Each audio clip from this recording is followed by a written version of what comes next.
Praise the lord. ఈరోజు వాక్య భాగం యోహాను సువార్త 4వ అధ్యాయం 12వ వచనం. తానును తన కుమారులను పశువులను ఈ బావి నీళ్లు త్రాగి మాకిచ్చిన మన తండ్రి అయిన యాకోబు కంటే నీవు గొప్పవాడవా అని ఆయనను అడిగాను. ఈరోజు ఈ వాక్య భాగం ద్వారా దేవుడు మనతో మాట్లాడుతూ ఉన్నారు. ఈ యోహాను సువార్త 4వ అధ్యాయం కనుక మనం చూస్తే, మరి యాకోబు తన కుమారుడైన యోసేపుకిచ్చిన భూమి దగ్గరనున్న సమరయలోని సుకారం ఒక ఊరికి ఏసై వచ్చినప్పుడు, మరి అలసిపోయే ప్రయాణం వలన ఏసయ్య ఆ బావి దగ్గర కూర్చున్నప్పుడు ఇంచుమించు 12 గంటలకి మరి సమరయ స్త్రీ ఒకతే నీళ్లు చేదుకోవడానికి వచ్చి ఏసని అడుగుతుంది. ఏసయ్య మరి ఆమెను అడుగుతూ ఉన్నాడు, నాకు దాహంకి ఇవ్వమ్మా అని. అప్పుడు మరి ఆ స్త్రీ అంటా ఉంది, మరి నువ్వు యూదుడు కదా, నేను సమరయరాల్ని, నన్నేంటి వాటర్ అడుగుతున్నావు, సాంగత్యమే లేదు కదా యూదులకి సమరయులకి అని అడుగుతా ఉన్నప్పుడు ప్రభు ఆమెతో మాట్లాడుతూ ఉన్నాడు. జీవజాలం కొరకు మాట్లాడుతున్నప్పుడు ఆ స్త్రీ అంటుంది, అయ్యా ఈ బావి లోతైంది, చేదుకోవడానికి నీకు అసలు ఏదీ లేదే, ఆ జీవజాలము నీకు ఎలా దొరుకుద్ది అని అంటూ, తానును తన కుమారులను పశువులను ఈ బావి నీళ్లు త్రాగి మాకిచ్చిన మన తండ్రి అయిన యాకోబు కంటే నువ్వు గొప్పవాడవా అని అడుగుతా ఉంది. ప్రభుని ఈ మాట అడుగుతుంది.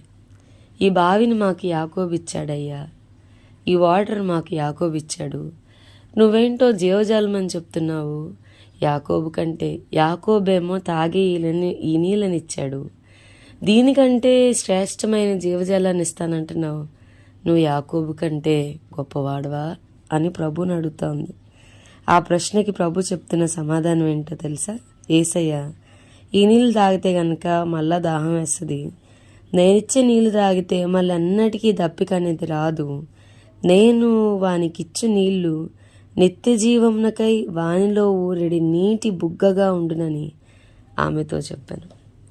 ఈ సమరయ స్త్రీ కొరకు మనం ఆలోచిస్తే గనక, సమరయ స్త్రీ చాలా స్పెసిఫిక్గా కొన్ని విషయాలు సమరయ స్త్రీకి తెలుసు అని మనకు అర్థమవుతూ ఉంటుంది. 4వ అధ్యాయంలో ఆమె యేసుతో మాట్లాడుతూ అంటది, అయ్యా మరి వీళ్ళేమో మా పితరులు ఈ పర్వతం మీద ఆరాధన చేస్తూ వచ్చారు, కానీ యెరూషలేములో ఆరాధించే స్థలం ఉంది అని మీరు అంటారు అని యేసుతో చెప్తా ఉంది. అంత మాత్రమే కాకుండా ఆ స్త్రీ అంటది, క్రీస్తు అనబడిన మెస్సియా వస్తాడు అని నాకు తెలుసు, ఆయన వచ్చినప్పుడు మాకు సమస్తాన్ని చెప్తాడు అని అంటుంది. కొద్ది గొప్ప సమరయ స్త్రీకి క్రీస్తుని గూర్చిన కొంచెం అవగాహన ఉంది అనేది ఈ మాటలను బట్టి మనకు అర్థమైంది. She know what is what మనకు అర్థమవుతూ ఉండిద్ది. ప్రభు ఆమెతో మాట్లాడుతూ, నాకు ఇది నా డైలీ పోర్షన్, దీన్ని చదువుతున్నప్పుడు, అయ్యా నువ్వు మన తండ్రి అయిన యాకోబు కంటే గొప్పవాడవా అన్న పదం నా హృదయాన్ని ఇట్స్ స్టిర్రింగ్ మై సోల్. మాకు తాగడానికి నీళ్ళు ఇచ్చాడు, మేము ఉన్న స్థలం మాకు ఇచ్చాడు, మరి తానును తన పశువులను వాళ్ళు త్రాగి మాకు ఇచ్చిన మన తండ్రి అయిన యాకోబు కంటే నువ్వు గొప్పవాడవా అని అడుగుతోంది ప్రభుని. నిజమే, మరి ఆయన యాకోబు కంటే గొప్పవాడే.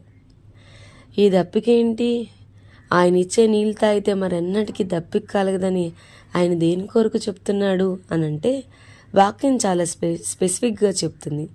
దేవుడు మనకు అనుగ్రహించిన పరిశుద్ధాత్మ ద్వారా మనకి నూతనమైన స్వభావం వస్తుంది అని చెప్పని.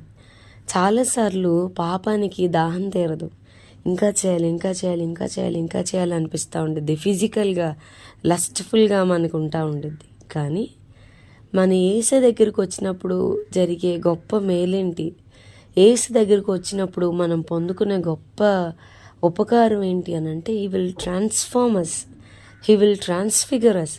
మన యొక్క స్వభావం మారుతుంది. వాక్యం చెప్తుంది, ఎవడైనను క్రీస్తునందున్న ఎడల వాడు నూతన సృష్టి, ఇదిగో పాతవి గతించెను, సమస్తము కంప్లీట్గా క్రొత్తవాయిన అని వాక్యం చెప్తుంది. మనలో నూతనమైన స్వభావాన్ని తీసుకుని వస్తాడు. మనలో ఒకలాంటి రూపాంతరం మనుషులు జాగ్రత్తగా వెతికినా కూడా మనలో పాత స్వభావం కనబడనంతగా మనల్ని మార్చడం మన ప్రభు వల్లనే సాధ్యం. ఇక ఆ పాపం వైపుకి మళ్ళీ ఎన్నటికీ చూడాలనిపించదు. దాని మీద మనకు అసహ్యం కలిగేలాగా ప్రభు చేయగలడు. గో అండ్ సీ, ఎంతమంది మాంత్రిక విద్యలు తెలుసుకున్న వారు మారుతున్నారు. గో అండ్ సీ, దొంగలు మారిపోతున్నారు, నరహంతకులు మారిపోతున్నారు.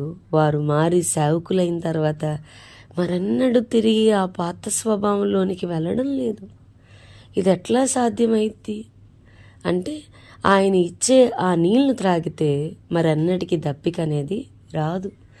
ఈ పరిశుద్ధాత్ముడు, దేవుడు మనకు అనుగ్రహించిన పరిశుద్ధాత్మునికి మనం మన జీవితాలను అప్పగించుకున్నప్పుడు he will completely transforms, he will completely transfigures. మనలో ఆ రూపాంతర అనుభవం అనేది మనకు వచ్చేస్తే, ఎప్పుడైతే ప్రియమైన ప్రభు, ప్రియమైన పరిశుద్ధాత్ముడు మన హృదయంలోనికి వస్తాడో, మనం జయించలేని ప్రతి పాపము, ప్రతి వ్యసనము, ప్రతి దాని నుండి మనకి గొప్ప విడుదల వస్తుంది. అనేకుల కన్నులు ఎదుట ఒక వింతలాగా ప్రభు మనల్ని ఉంచగలడు. మన తండ్రి అయిన యాకోబు కంటే ఆయన గొప్పవాడు. యాకోబు శారీరకంగా దాహాన్ని తీర్చడానికి బావిని తవ్వితే, ఈయన మన ఆత్మ దాహాన్ని తీర్చగలడు. మనకి సరిపోయిన ప్రధాన యాజకుడు. సమరయ స్త్రీ యొక్క స్వభావాన్ని పూర్తిగా మార్చాడు, కేవలం ఆమె చెప్పిన మాట విని.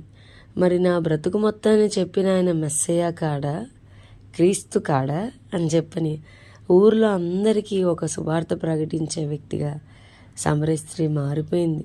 మన జీవితంలో కూడా మనం ఎప్పుడైతే, నీకు వాక్యం తెలిసి ఉండొచ్చు, నువ్వు మందిరానికి వెళ్ళే వ్యక్తివై ఉండొచ్చు, కానీ నీ జీవితం మీద ఆయన అధికారాన్ని ఒప్పుకున్నప్పుడు, పరిశుద్ధాత్మని యొక్క చేతి క్రిందకి ఆ యొక్క ఆపరేషన్, ఆ టేబుల్ మీదకి మనం వస్తే, ఆయన అధికారానికి మనం ఒప్పుకుంటే గనక, వెంటనే ప్రభు మన మార్గాన్ని సరళం చేయడం మొదలు పెడతాడు. మన యొక్క స్వభావంలో ఒక గ్రేట్ ట్రాన్స్ఫిగరేషన్, గొంగల పురుగు సీతాకోక చిలుకగా మారినంతగా మనం మారుతాం. అనేకులకు ఆశీర్వాదకారకంగా మనం మార్చబడతాం. పాడైపోయిన, చెడిపోయిన, తృణీకరించబడిన మన బ్రతుకులు దేశం యొక్క ఉన్నతమైన స్థలం మీద ప్రభువు నిలబెట్టగలడు.